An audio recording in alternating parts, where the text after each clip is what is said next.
नमस्कार विद्यार्थी मित्रांनो, अनेक विद्यार्थी असे आहेत की ज्यांच्या कॅटेगरीमध्ये जागाच आलेल्या नाही आहेत, परंतु ते पेपर 1 पास आहेत, पेपर 2 सुद्धा पास आहेत. आता जसं की NTB, NTC, VJA कॅटेगरी आहे, SBC प्रवर्ग आहे, बरोबर आहे. ह्यांच्या अनेक ठिकाणी जागाच नाही आहेत. मग या विद्यार्थ्यांनी अप्लाय करायचं की नाही? एवढंच नाही तर OBC कॅटेगरीमध्ये असेल, त्याच्यानंतर SC-BC असेल किंवा EWS असेल, अशा विद्यार्थ्यांच्या प्रवर्गासाठी अनेक जिल्ह्यांमध्ये जागांचं प्रमाण खूपच कमी आहे, परंतु त्या ठिकाणी खुल्या प्रवर्गातील जागा खूप मोठ्या प्रमाणावरती आलेल्या आहेत. मग विद्यार्थ्यांकडे शैक्षणिक अर्हता आहे, व्यावसायिक अर्हता आहे, त्यासोबतच TET आणि CTET सुद्धा परीक्षा पास आहेत.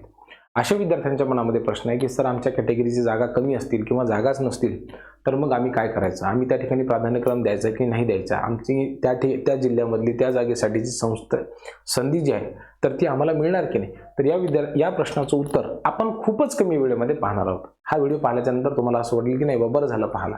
हे बघा विद्यार्थी मित्रांनो, जे आजचं नोटिफिकेशन निघालेलं आहे त्या नोटिफिकेशनमध्ये मुद्दा क्रमांक 35 यानुसार जे सांगितलेलं आहे, तर या ठिकाणी सुप्रीम कोर्टाने असं म्हटलेलं होतं, तुम्हाला सर्वांना माहित असेल की जर एखादा विद्यार्थी एखाद्या कॅटेगरीमधून पास झालेला असेल, तो शिक्षक पात्रता परीक्षा आहे, भले त्याला 55% पडू द्या, 56 पडू द्या, 57% पडू द्या, म्हणजे त्याला 82 मार्क असू द्या, 83 असू द्या, 84 असू द्या किंवा 85 असू द्या, तरी सुद्धा हा विद्यार्थी त्या ठिकाणी 100% इलिजिबल आहे कोणत्या दोन्ही परीक्षेनुसार. आणि म्हणून तो जर आरक्षणाच्या गुणानुसार सवलतीचे गुण घेऊन जर पास झालेला असेल तर त्या विद्यार्थ्याला तुम्ही 100% ओपनच्या जागेसाठी ग्राह्य धरा. त्याला तुम्ही असं म्हणू नका की भाऊ तू आता जाय घरी, कारण की मागची जी शिक्षक भरती झालेली होती त्यामध्ये अक्षरशः असंच करण्यात आलेलं आहे.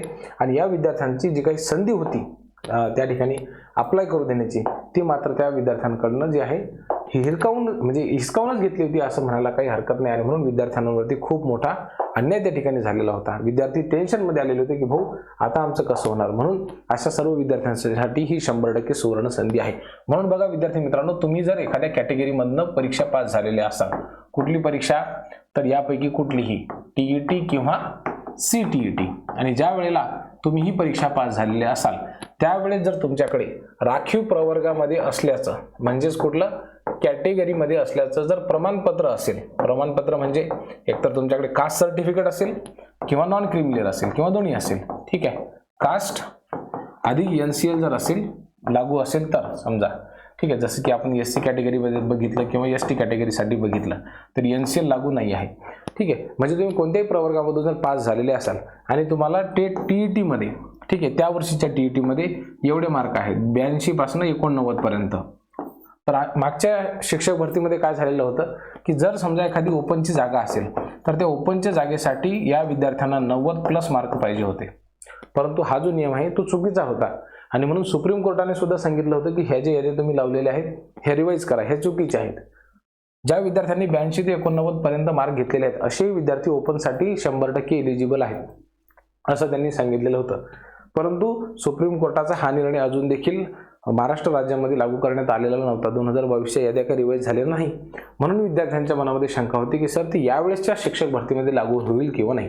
परंतु जे नोटिफिकेशन निघालेलं आहे त्या नोटिफिकेशनमध्ये सुरुवातीलाच जे वेगवेगळ्या सूचना दिलेल्या आहेत त्यामध्ये मुद्दा क्रमांक 35 जो आहे तर त्यामध्ये सांगितलेलं आहे की ते सगळेचे सगळे विद्यार्थी काय करू शकतील, खुल्या प्रवर्गातील जागांसाठी पात्र ठरतील. म्हणजे तुम्ही ओपन कॅटेगरीसाठी त्या ठिकाणी 100% काय करू शकता, अप्लाय करू शकता. आता याचं जे आहे मी तुम्हाला एक उदाहरण घेऊन दाखवतो की तुम्ही कोणत्या जाहिरातींसाठी त्या ठिकाणी अप्लाय करू शकाल, ठीक आहे.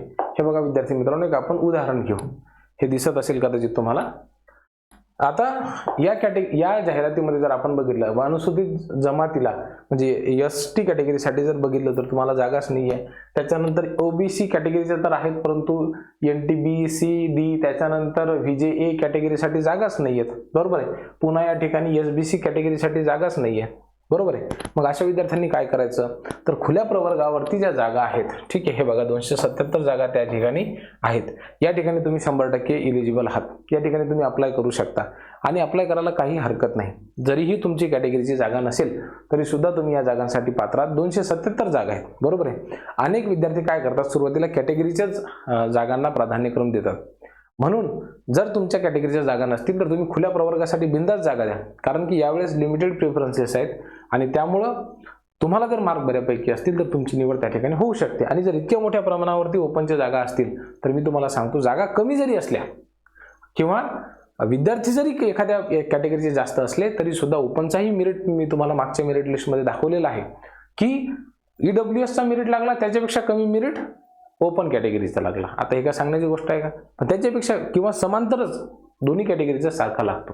ठीक आहे, वेगवेगळ्या विषयांसाठी वेगवेगळ्या कॅटेगरीसाठी ज्या उमेदवारांनी प्राधान्यक्रम दिलेले त्या गोष्टींवरती हे डिपेंड राहतं. तुम्ही फक्त असं म्हणू नका की माझा स्कोअर कमी म्हणून माझी निवड होणारच नाही, होऊ शकते. ठीक आहे, विशेषतः DED झालेल्या विद्यार्थ्यांनी तर याची विशेष दक्षता घ्यायची आहे. ज्या विद्यार्थ्यांचं BA मराठी, BA हिंदी किंवा BA इंग्रजीमधून झालेलं आहे त्या विद्यार्थ्यांनी अशा जागांवरती प्राधान्यक्रम द्यायला काही अडचण नाही. ठीक आहे, काही मनामध्ये प्रश्न असतील, शंका असतील तर त्या कमेंट बॉक्समध्ये लिहायला विसरू नका. काळजी घ्या. खूप खूप धन्यवाद.